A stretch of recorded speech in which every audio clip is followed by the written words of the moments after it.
Chinese and European Union leaders hold a virtual summit. High on the agenda, the Russia-Ukraine conflict. Hello, I'm Arnold Neidem, and this is The Heat.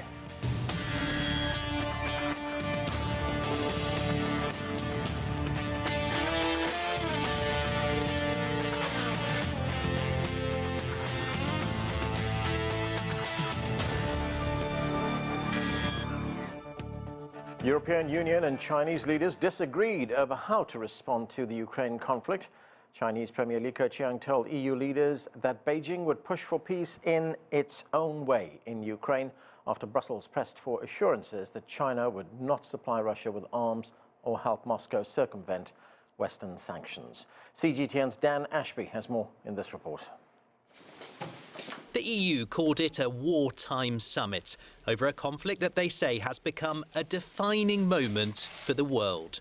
In their first major talk since the conflict began, the Chinese President Xi Jinping spoke with the EU Commission President Ursula von der Leyen, and the EU pressed China to do more to stop Russia.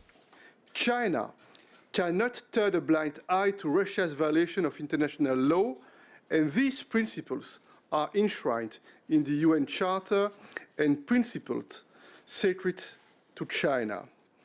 The EU wants China to put pressure on Russia to withdraw its troops and for Beijing to support Western sanctions. But China is a strategic partner of Russia and has rejected Western sanctions on principle in the past. Instead, it came with its own points, saying that China has been encouraging peace talks in its own way and has sent supplies to European countries receiving refugees. It wants to see an end to the Cold War mentality and supports dialogue between NATO and Russia. But though both sides say they want peace, there was no agreement on the best route to it. The only common ground was the gravity of the moment. It was clear that this is not only a defining moment for our continent, but it is also a defining moment for our relationship with the rest of the world. As expected, there were no agreements and no joint statement. But both the EU and China will be crucial in deciding what happens to Ukraine. Dan Ashby, CGTN, Brussels. There is much to talk about. Let's get to our panel. Pieter Gao is a current affairs commentator and chair professor at Soochow University. Pieter Cleppe is the editor-in-chief of the BrusselsReport.eu. Einar Tangen is also with us. He's a political and economic affairs commentator. And Klaus Larres is a European affairs analyst and professor of history and international affairs at the University of North Carolina, Chapel Hill. Thank you, everyone, for being with us. Klaus Larres, let me start with you. So this was a meeting between the leaders of the EU and China, the first time it's happened since 2020. And of course, as I said, and as you would imagine, the top topic was the war in Ukraine. This is what the Chinese President Xi Jinping had to say. Let's listen. China has maintained the consistency and continuity of its EU policy, and we hope that the EU can form its own perception of China, adopt an independent China policy, and work with China for the steady and sustained development of China-EU relations. So, Klaus, China emphasized that it would push for peace but would act independently. There was no agreement, there was at least no joint statement, no agreement on anything. So what did you make of the meeting? Well, the meeting wasn't a failure, but it wasn't a success either. There were no agreements. There was only that agreement to renew the human rights dialogue, and we will see what will come out of that. There was no joint communique, and both sides disagreed heartily on how to deal with the Ukraine war. And it is expected by the European Union that China does do more to put pressure on Russia to end the war and to withdraw its troops. And China is not doing that. They are sitting on the fence. They are supporting Russia, at least indirectly. And there's great worry within the EU countries that China may actually send economic and financial aid to Russia and help Russia to circumvent sanctions. And they've made clear these would be red lines that would have very disastrous consequences for China if they actually actively supported Russia. And there was some hope, there still is some hope, that China does turn around and go to Putin and tell Putin, please stop the war. And China, of course, has the economic means to put pressure on Putin. But so far, China has refused to do that. And as you report said, they claim they have their own way of trying to bring both sides together. But no one really knows what that way is and what China is actually doing behind the scenes. As far as we know, there's not an awful lot in order to bring the war to an end. Einar Tangen, what do you make of that? China sitting on the fence and actively supporting Russia. Well, I disagree with Klaus. I mean, the issue here is you'll note that China did not criticize either side. It did not criticize the United States, NATO, EU, nor did it criticize Russia. I mean, I think there has to be an adult in the room, despite what my colleague is saying. Putting more pressure on a country like Russia with its large nuclear stockpile is not going to achieve anything. If the EU thinks it can gamble on regime change or in Russia, it is completely insane. You do not know what the outcome is going to be. So all of this stuff about how, holier than thou, the EU is and how China should obey that. Where was this talk when Afghanistan was on the table? How about Iraq? It's really hypocritical, and you can see this in the global South. They're just saying, well, gee whiz, it's only good when it's good for you, and when it isn't, you ignore it. Einar Tangen, no, there were several warnings directed at China. In fact, the EU warned that the Chinese policy towards Ukraine could create lasting damage to the relationship. This is the European Council President Charles Michel. Let's listen to him. We agreed that this war is threatening global security and the world's economy. This global instability is not in China's interest and not in the EU's interest. We share a responsibility as global actors to work for peace and stability. We called on China to help end the war in Ukraine. China cannot turn a blind eye to Russia's violation of international law, and these principles are enshrined in the UN Charter and principled sacred to China. So, Einar Tangen, we're hearing Charles Michel say there that China is turning a blind eye to Russia's violation of international law. Is that the case? No, not at all. I mean, China has been very clear. Although they did not join in the sanctions, they are very unhappy with the situation in Ukraine. China's principle is the non-interference of countries in other countries' affairs. And they've been very vocal about that. But right now, what do we have? We have a situation where you have two combatants that was set up. I mean, Europe can sit there and, piously talk about morality. But where was that when, 15 years ago, Putin in 2007 clearly stated that he thought that the Europeans and Americans were against Russia, that it would not allow it to even join or be part of the international order, and therefore he was against it.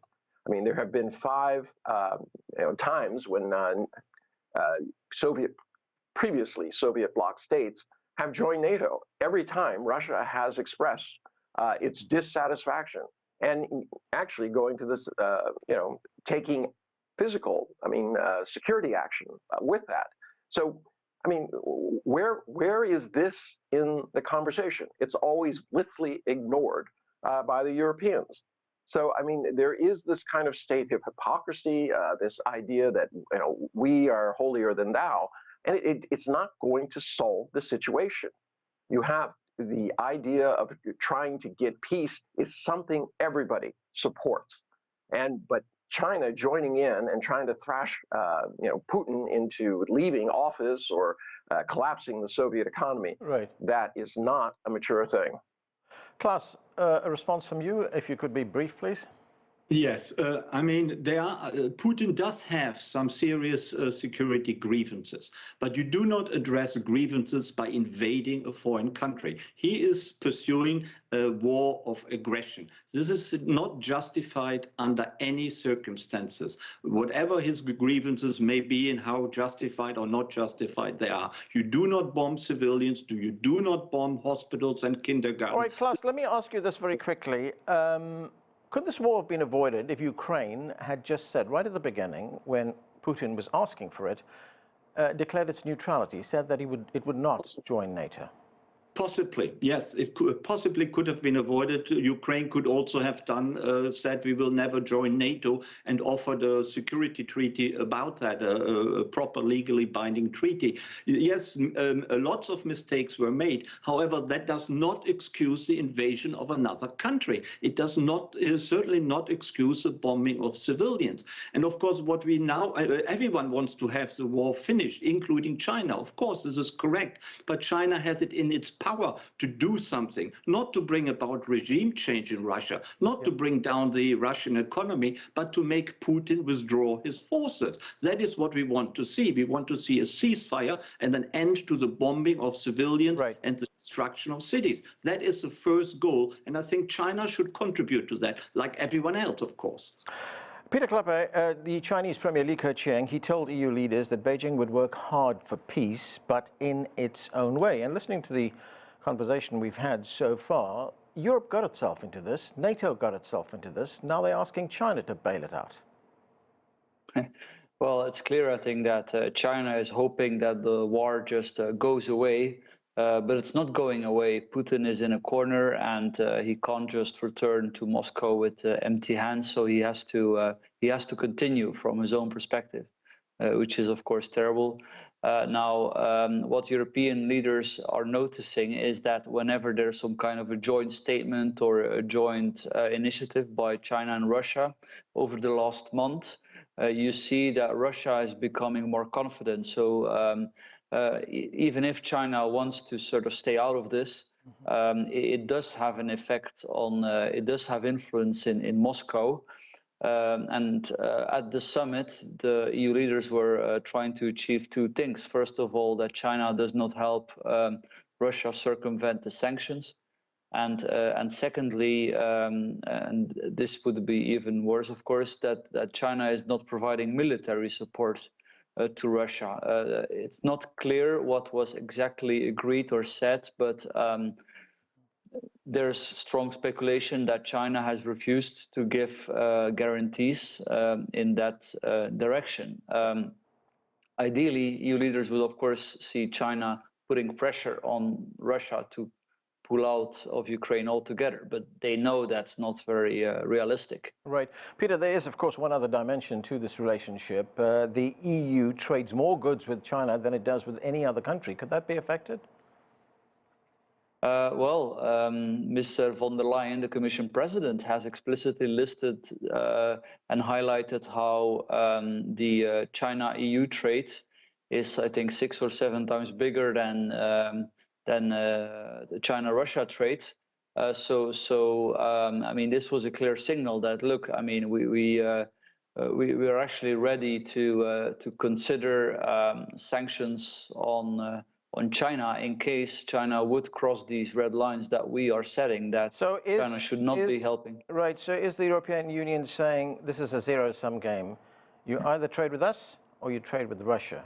You can't have both. Well, when journalists were pressing the Commission, okay, what do you mean? And what point are you going to sort of start suddenly becoming more hostile towards China, then people were very guarded and they didn't want explicit. I think European governments do not want another, let's say, diplomatic conflict on their plate. I mean, and we should not forget that there are already tensions with China. China has imposed sanctions on members of European Parliament, and European governments and the EU have imposed sanctions, targeted sanctions on Xinjiang officials. So at the end of the day, everybody wants, China to sort of play along to a certain degree with the West diplomatically. The Chinese priority seems to be let's try to stay out of this as much as we can. Okay. Victor Gao, what is your assessment of the meeting? If the European Union is looking to China to help with bringing peace to Ukraine, is this the way to go about it?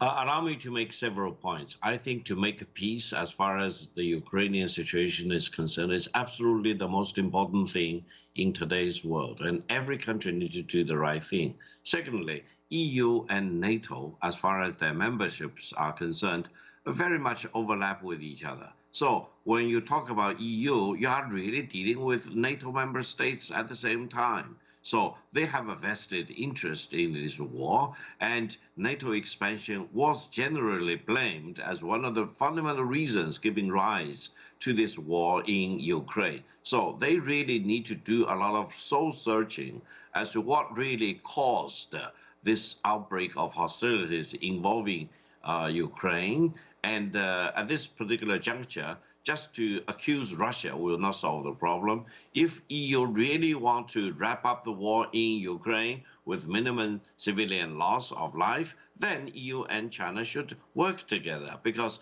this is exactly in China's interest, and this is exactly what China wants to do from the very beginning.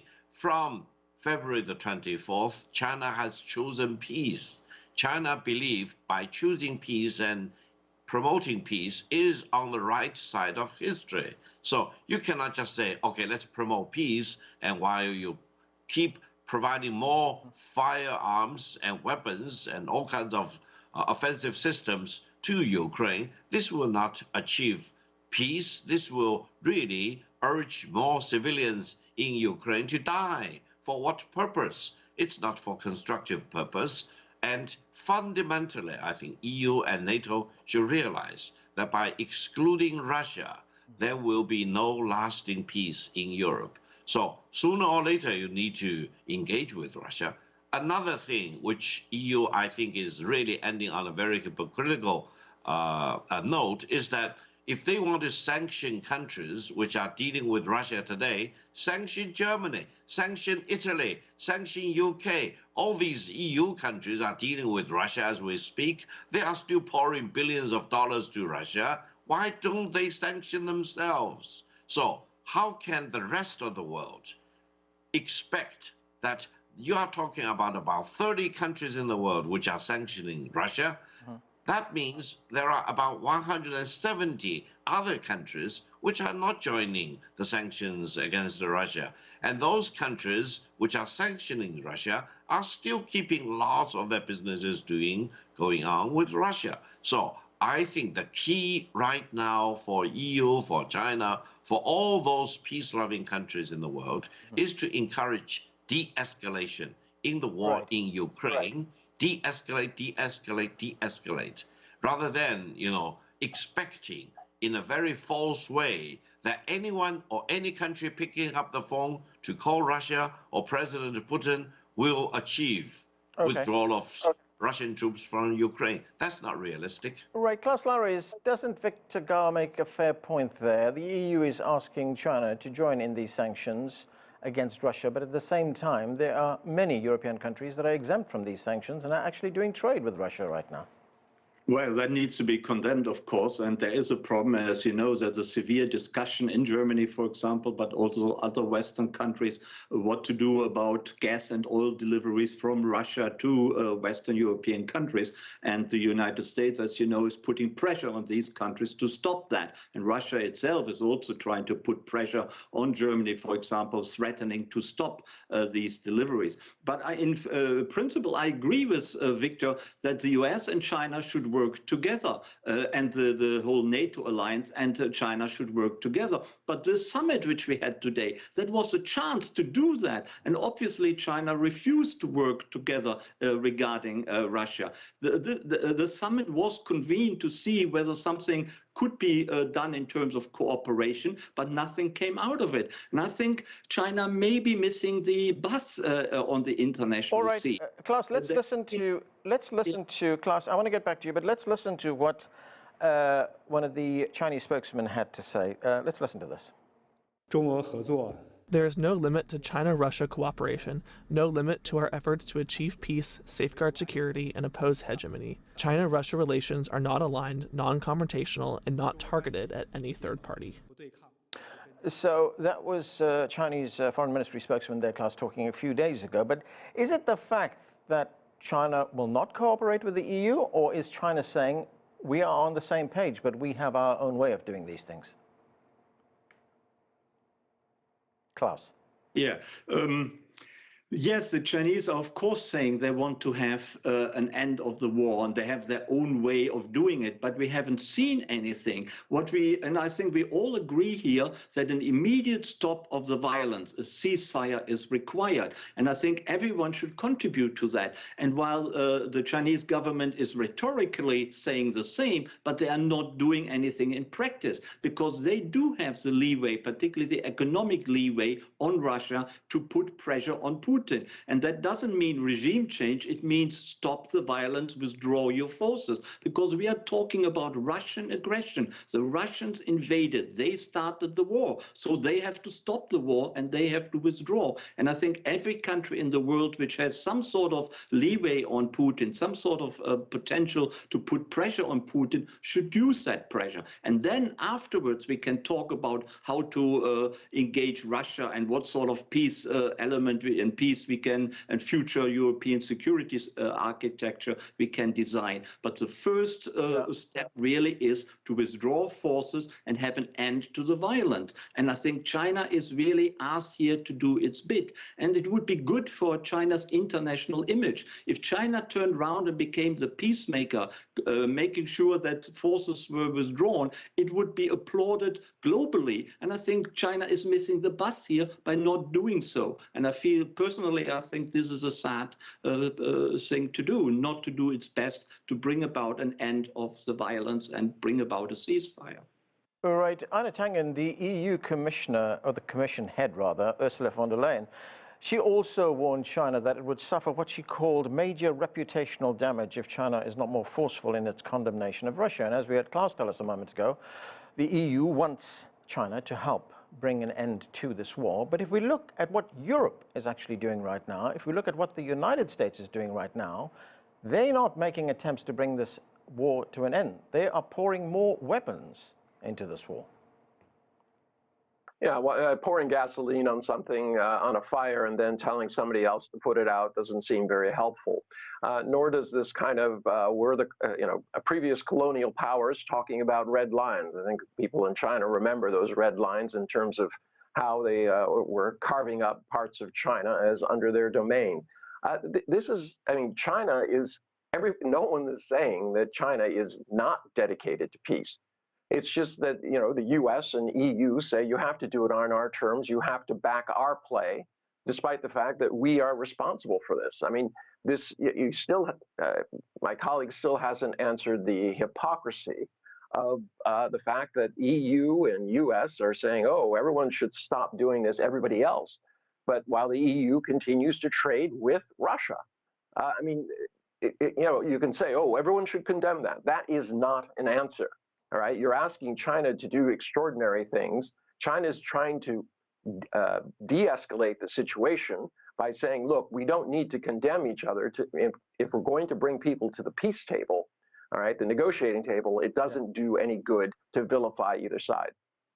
Pieter Cleppe, China's position on the Ukraine conflict was laid out by the Chinese Foreign Ministry. Let's listen. China has always worked to ease the situation, promote peace talks, and played a constructive role in preventing a humanitarian crisis. Each country has the right to decide its own foreign policy. No one should force others to take sides or adopt the simplistic approach of black or white. The Cold War mentality and bloc confrontation should be rejected. So, Peter, listening there to the Chinese Foreign Ministry spokesman, does he have a point? Well, yeah, China is, as I mentioned, trying to stay out of it, and it continues to repeat that.